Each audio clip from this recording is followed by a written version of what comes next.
aber das ganze Jahr dem Nei bis in die Nacht. Da konnt ich ja direkt versauen. Drum hab ich jetzt neulich eine Wanderung gemacht, 6 Tage durch die Schladminger Tauern.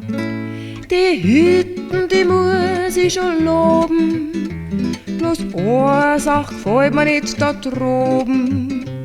Ich muss mir mein Nasen zupressen, der Geruch, ja der ist doch vermessen.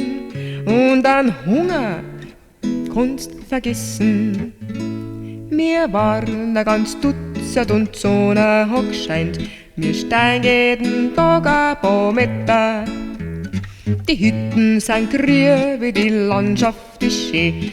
Die Wanderung wird allweil netter. Doch allweil der Geruch in der Nasen, so stinkt doch kein Gas, keine Hosen. Gravatisch murchtelt's woher. Ich bin in meinem Bett drinnen gesessen. Ein Schlaf, den kannst vergessen. Ich möcht endlich wissen, was mich da so blockt. Es sind gewiss nicht die Toiletten. Das Geschmackerl, das ist schon recht intensiv. Ich find's nur raus, da möcht ich wetten. Viel stärker als je zuvor murchtelt's nach Stinger die Ohr, nach ganz altem Käs und nach Sünden. So ein Geschmackerl, das müssen sie finden.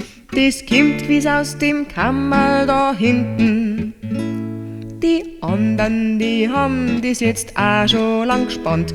Was kann dem bloß auch so riechen? Beim Frühstück sitzen wir ganz gespassig beieinander. Vorm Gesicht haben wir lauter Tücher. Ich dreh mich noch neugierig rum. Die Duftwolken haut mich gleich um. Na sieg ich die Bergstiefel stehen. Es sind meine eigenen, die Delikatessen. Den Geruch, den kannst ja vergessen.